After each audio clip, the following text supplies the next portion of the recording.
নির্বাচনে অংশগ্রহণের জন্য উদ্গ্রীব অসমের মানুষ। মঙ্গলবার বিকেল ৫টায় শেষ হয়েছে নির্বাচনী প্রচার পর্ব। ভোটের প্রস্তুতি ইতিমধ্যেই শেষ। ভোটের সরঞ্জাম নিয়ে গন্তব্যে যাত্রা করেছেন ভোটকর্মীরা। নির্বাচনে পছন্দের দল বা প্রার্থীর পক্ষে মূল্যবান ভোটটি দেওয়ার জন্য কর্মস্থল থেকে ঘরে ফেরা তোড়জোড় একাংশ ভোটারের। ট্রেনের জন্য ঘরমুখো মানুষের ভিড় লামডিং স্টেশনে।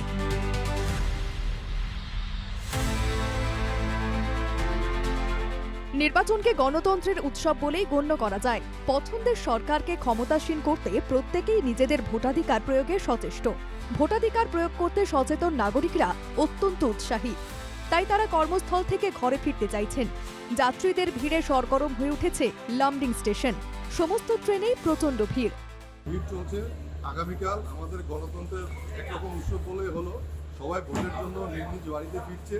কালকে তাদের ভোট দান করার জন্য, গণতন্ত্রের অধিকার দেওয়ার জন্য, সেই জন্য প্রত্যেক ট্রেনেই ভিড় আছে।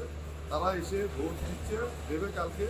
সেই জন্য ভিড় লাগছে। আমি প্রশাসনকে বলতে চাইছি যে আরও একটা দুটা ট্রেন যদি অ্যাভেলেবেল বাড়িয়ে দেয়। মই লঙ্কা লগে যাম লামডিং মানে ভিড় আর স্টেশন পুরা ভিড় ট্রেন বিলাক সব ভিড় আছে।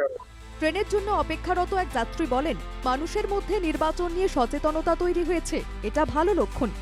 তিনি মত প্রকাশ করেন, যত বেশি মানুষ নির্বাচনে অংশ নেবেন গণতন্ত্রের পক্ষে তত শুভ লক্ষণ। দেখা যাচ্ছে প্রতিজন ভোটারের বিরুদ্ধে ভোট দেওয়ার মানসিকতা তৈরি হয়েছে। আর যত বেশি ভোট হবে গণতন্ত্রের জন্য ভালো। ভোট কাস্টিংটা বেশি হওয়া জরুরি। বয়স ছাত্র হোক, বয়স বৃদ্ধ হোক, তবে ভোট দেওয়া তার নাগরিক। গণতন্ত্রের ক্ষমতাকে প্রয়োগ করা উচিত। ট্রেনে উজান এবং নিম্ন অসম ছাড়াও বরাক উপত্যকার যোগাযোগ লামডিং স্টেশন হয়েই, ফলে সহস্রাধিক যাত্রীর ভিড় লামডিং স্টেশনে। ট্রেনের অপেক্ষায় রয়েছেন যাত্রীরা। ট্রেনের কামরাতেও অস্বাভাবিক ভিড়। তবে গন্তব্যে যাওয়ার জন্য সকলেরই মরিয়া চেষ্টা। ভোটাধিকার প্রয়োগে সকলেই তৎপর।